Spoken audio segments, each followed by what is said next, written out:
अगर आप जड़ों को काट कर देखेंगे, तने के पास वाले हिस्से को काट कर देखेंगे, तो इस प्रकार से आपको काली-काली धारियाँ देखने को मिलेगी। क्यों? क्योंकि हमारी जो विल्ट या उक्टा डिसीज़ है, इसमें यही हमारी पानी की पाइपलाइन पूरी तरह से चोक हो गई है। इसके अंदर जो है पूरी तरह से फ्यूजेरियम फंगस भर चुकी है। तो सबसे बढ़िया है कार्बेंडाजिम और थीरम। 4 ग्राम लेना है 1 किलो बीज के लिए। तो ऐसी कंडीशन में आप स्प्रे करेंगे और स्प्रे भी सिर्फ किसका करेंगे? कार्बेंडाजिम प्लस मेन्कोजेब आपको लेना है 2 ग्राम 1 लीटर पानी में। कि लोग जो है ये एलियट बायर कंपनी का एलियट फंगिसाइड को चने की विल्ट में खूब सजेस्ट कर रहे हैं कि इसको डालना चाहिए। लेकिन ये मैं बोल रहा हूँ कि ये जो एलियट है, ये चने की विल्ट उक्टा के लिए बना ही नहीं है।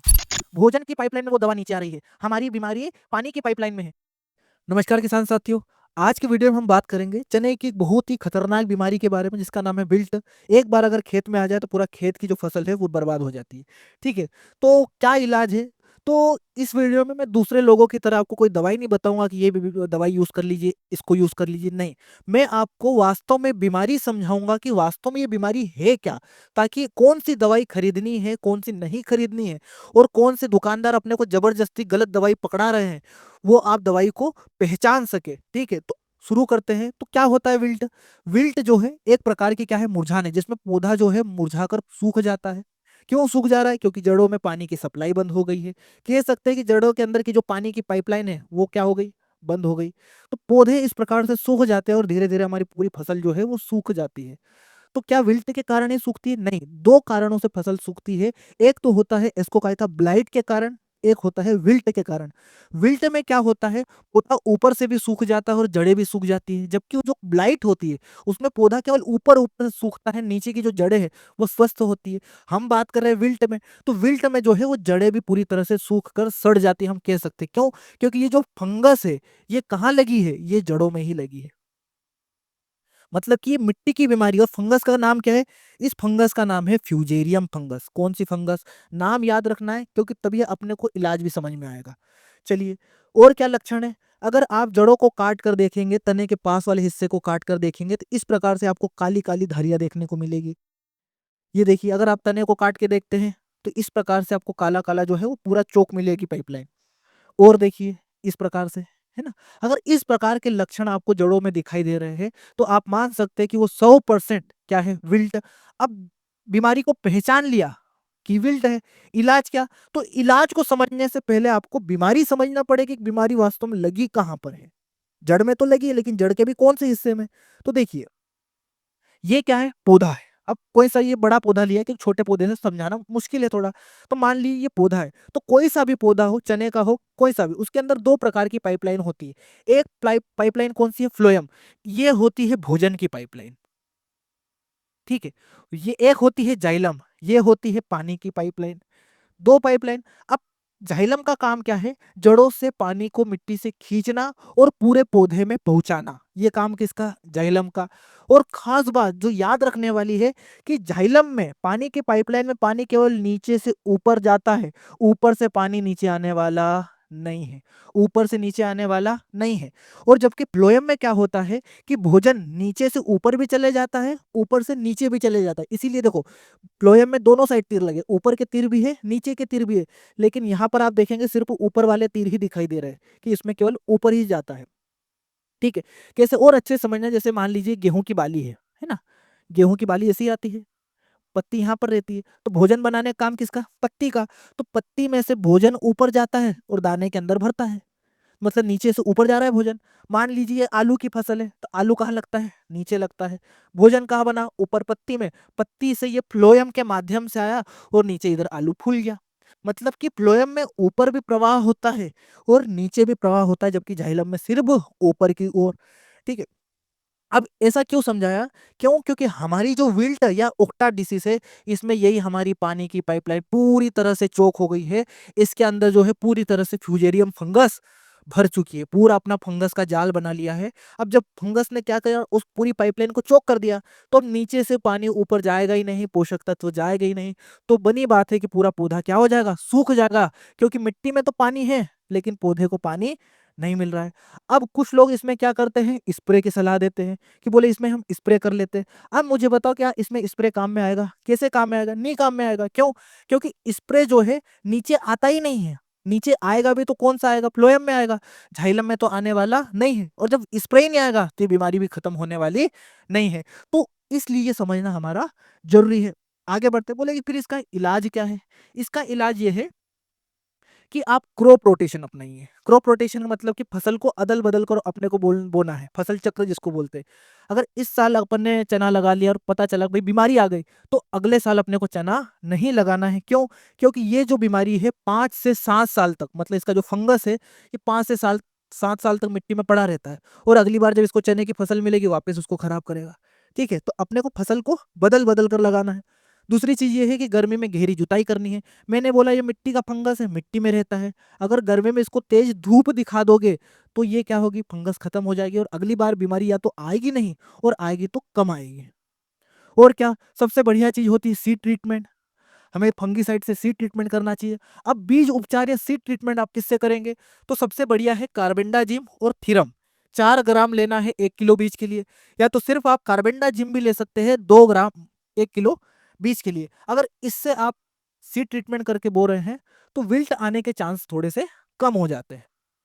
और ले लो, एक होता है ट्राइकोडर्मा से मिट्टी का उपचार। तो सबसे पहले तो पता होना चाहिए ट्राइकोडर्मा है क्या। तो भैया ये भी एक प्रकार की क्या है, फंगस है। बोले ये क्या बात हुई, फंगस के लिए फंगस डाल रहे हैं? तो ये अच्छी फंगस है जो उस बुरी फ्यूजेरियम विल्ट वाली फंगस को मारने का काम करती है। तो ये बढ़िया एक उपचार है कि आप 3 से 5 किलो ट्राइकोडर्मा लेंगे 1 एकड़ के लिए, उसको 100 से 150 किलो अच्छी सड़ी हुई गोबर के साथ मिलाना है, गोबर की खाद के साथ मिलाना है, और मिट्टी में डाल देना। अब ये काम भी अपने को बुआई के पहले ही करना पड़ेगा। अब मान लो एक बार बीमारी आ गई, फिर क्या कर सकते हैं? तो फिर आपके पास एक ही चारा बचता है कि भैया आप क्या करेंगे, ड्रेंचिंग। ड्रेंचिंग क्या होता है, इसमें हम फंगीसाइड का पानी का घोल बनाते हैं, और उस घोल को हम पौधों की जड़ों के पार डालते हैं। तो क्या है, घोल सीधा कहाँ जाता है, जड़ों तक जाता है। और यहाँ पर जो फंगस ने पूरी चोक कर दिया है पाइपलाइन को, और उस पाइपलाइन में इलाज होता है। ठीक है, तो कैसे करेंगे ड्रेंचिंग, ये समझ लीजिए। ड्रेंचिंग के लिए हम 1 ग्राम कार्बेंडाजिम 1 लीटर पानी में और 1 ml हेक्साकोनाजोल 1 लीटर पानी में लेंगे, दोनों को एक ही घोल में मिलाना है। और हर एक पौधे के पास अपने कुछ 100 से 150 ml पानी जड़ों के आसपास डालना है। इसे हम ड्रेंचिंग कहते हैं। हालांकि ये कोई भी किसान नहीं करता है, क्योंकि बहुत ज्यादा खर्चीला होता है ना। और ये ड्रेंचिंग अगर आप कर रहे हैं तो इसको 7 से 10 दिन में अगर आप रिपीट करते हैं तो बहुत बढ़िया रिजल्ट देखने के लिए मिलेंगे। अब कुछ किसान बोलेंगे नहीं, बोले हम तो स्प्रे ही करेंगे। तो स्प्रे आप किससे कर सकते हैं? हालांकि मैं स्प्रे का सलाह नहीं दूंगा। स्प्रे कब फायदेमंद होता है, जब बीमारी बहुत ही शुरुआती अवस्था में है, तब आप स्प्रे कर सकते हैं। इससे जो है बीमारी फैलेगी कम, या जो पौधे स्वस्थ है उनमें बीमारी नहीं आएगी। तो ऐसी कंडीशन में आप स्प्रे करेंगे, और स्प्रे भी सिर्फ किसका करेंगे, कार्बेंडाजिम प्लस मेनकोजेब आपको लेना है 2 ग्राम 1 लीटर पानी में। ठीक है, अब इसका आप स्प्रे कर सकते हैं। इसके अलावा आप स्प्रे किसका कर सकते हैं, हेक्साकोनाजोल स्प्रे कर सकते हैं। 1 ml 1 लीटर पानी में लेंगे और इसका स्प्रे आप कर सकते हैं, जिससे क्या है कि थोड़ी सुरक्षा बिल्ट से मिल जाएगी। लेकिन आप सोचो कि बीमारी खत्म हो जाएगी, जड़ तक जाके बीमारी खत्म हो जाएगी, तो ऐसा होने वाला नहीं है। क्यों? क्योंकि ये स्प्रे इस पाइपलाइन में जाने वाला ही नहीं है। अब कुछ किसान लोग बोलेंगे कि आपको पता नहीं है, मार्केट में ऐसी दवाइयां है जिनमें ऊपर की नीचे और नीचे दोनों साइड फ्लो होता है, प्रवाह होता है। तो मैं समझ रहा हूँ कि आप किस दवा की बात कर रहे हैं। जैसे कि जब मैं रिसर्च कर रहा था इस बीमारी के बारे में, तो बार बार मुझे इस फंगीसाइड के बारे में पता चल रहा है कि लोग जो है ये एलियट बायर कंपनी का एलियट फंगीसाइड को चने की विल्ट में खूब सजेस्ट कर रहे हैं कि इसको डालना चाहिए। लेकिन ये मैं बोल रहा हूँ कि ये जो एलियट है, ये चने की विल्ट उकटा के लिए बना ही नहीं है। देखिए इसकी देखो, मैं ऑफिशियल वेबसाइट है, यहाँ पर अगर आप जूम करके पढ़ेंगे तो क्या लिखा हुआ है ये भी मैं आपको बता देता हूँ। ये फफूंदनाशक जो है वो ओमाइसीटीज कवक के लिए, कवक मतलब फंगस, ओमाइसीटीज फंगस के खिलाफ प्रतिरोधक क्षमता प्रदान करता है। यहाँ पर देखो, अंगूर में डाउनी मिल्ड्यू लिखा है ना, इलायची टमाटर में डैम्पिंग ऑफ लिखा है, लेकिन कहीं पर भी चने या विल्ट का नाम नहीं लिखा है। और तो और जो हमारी फंगस है विल्ट वाली, जिसका नाम क्या है, फ्यूजेरियम, वो इस कैटेगरी में आती ही नहीं है। देखिए आप, हर कैटेगरी की फंगस अलग होती है। देखो ये ओमाइसिटी, हालांकि ये वास्तविक फंगस नहीं है। देखो इसमें कौन आता है, फाइटोप्थोरा, पीथियम हो गया, पेरेनोस्पोरा, जैसे डाउनी मिल्ड्यू रोग हो गया, लेड ब्लाइट हो गया, आलू का डैम्पिंग ऑफ, नर्सरी में पौधे जो गल जाते हैं, है ना। तो उन बीमारियों के लिए वो एलियट दवा बनी है। किन? इन बीमारियों के लिए। जबकि हमारी जो बीमारी है, जैसे कि ये रहा फ्यूजेरियम, ये इस कैटेगरी की फंगस है। और इस कैटेगरी की फंगस जो है उसके लिए जो सही दवाइयां है, ये देखो, एस्कोमाइसिटीज मतलब कि चना, विल्ट, इसके लिए कार्बेंडाजिम, हेक्साकोनाजोल, प्रोपिकोनाजोल, थायोफिनाइड मिथाइल, ये जो दवाइयाँ यहाँ लिखी है, इस प्रकार की दवाइयाँ उस फंगस पे काम करती है। पहली बात तो आप गलत बीमारी के लिए गलत फंगिसाइड ला रहे हैं। दूसरा आपका कहना है कि ये दोनों साइड फ्लो करता है, ऊपर और नीचे दोनों की ओर। क्यों? क्योंकि आपको यहाँ पर बताया गया है। इसमें देखो ऊपर भी तीर लगा है, नीचे भी तीर लगा है। तो मैं आपको एक चीज़ और क्लियर करना चाह रहा हूँ कि बात सही है आपकी, इसमें दोनों साइड फ्लो होता है। लेकिन ये जो प्रवाह हो रहा है, तो नीचे की साइड जब आ रहा है, तो नीचे की साइड इस पाइपलाइन में वो दवा आ रही है। भोजन की पाइपलाइन में वो दवा नीचे आ रही है। हमारी बीमारी पानी की पाइपलाइन में है। ये बिल्कुल उसी तरह से कि घर में मान लो 2 पाइपलाइन है, घर का पानी खराब पानी बाहर निकालने के लिए। तो एक पाइपलाइन में मान लो किसी कारण से चौक हो गई, तो हम बहुत बढ़िया सरिया लाए और दूसरी पाइपलाइन में उसको आगे-पीछे उस सरिये को किए जा रहे हैं। कुछ फ़ायदा होगा? नहीं होगा, क्योंकि इधर वाली पाइपलाइन चौक है। देखो पाइपलाइन इधर वाली चौक, आप खूब भी स्प्रे करके इधर पहुँचा भी रहे दवाई, तब भी किसी काम की नहीं है। बोले कि इसमें कौन-सी दवाई जाएगी? कोई-सी नहीं जाएगी। ऊपर स्प्रे से नीचे कोई सी दवाई नहीं जा सकती। क्यों? क्योंकि भगवान ने ऐसा नियम ही नहीं बनाया कि झाइलम में पानी नीचे जाए। जाता है, मैं ऐसा नहीं बोल रहा हूँ कि झाइलम में दवाई नहीं चलती, चलती है। लेकिन झाइलम में जब दवाइयाँ चलती रही है, केवल ऊपर-ऊपर ही, पौधे के ऊपरी भाग में ही झाइलम में दवाइयाँ चलती है। उतर के तने से नीचे जड़ तक आने वाली नहीं है। इसलिए आप सही दवाइयाँ डालें, सही आप जगह पैसे खर्च करें। मैं ये नहीं बोल रहा हूँ कि मैं किसी दवाई का विरोध कर रहा हूँ कि ये दवाई खराब है। दवाई बहुत शानदार है, लेकिन इस बीमारी के लिए ये नहीं है, अपनी विल्ट के लिए ये नहीं है। तो आप क्या करें, सही कार्बेंडाजिम हो गया, मेनकोजेब हो गया, हेक्साकोनाज़ोल हो गया, इस प्रकार की दवाइयों का उपयोग करें ताकि आपको सही फ़ायदा मिलेगा। ठीक है? तो आज का वीडियो इतना ही था। आप अपने हिसाब से सही दवाइयाँ चयन करें। मैंने जो बताई है काफ़ी रिसर्च करने के बाद सही दवाई ढूँढ के लाया हूँ। इसके अलावा आप कोई दूसरी दवाई पर नहीं जाएँ। तो आपको अगर जानकारी अच्छी लगी हो, कुछ सीखने को मिला हो, सही सीखने को मिला हो, तो दूसरे लोगों तक भी ये वीडियो शेयर करें।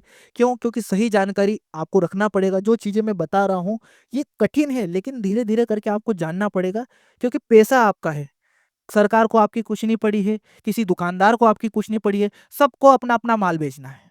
ठीक है? तो आप सही समझें और सही से दवाई खरीदें। मेरा नाम है मोहित जायसवाल। आप सभी का बहुत-बहुत धन्यवाद।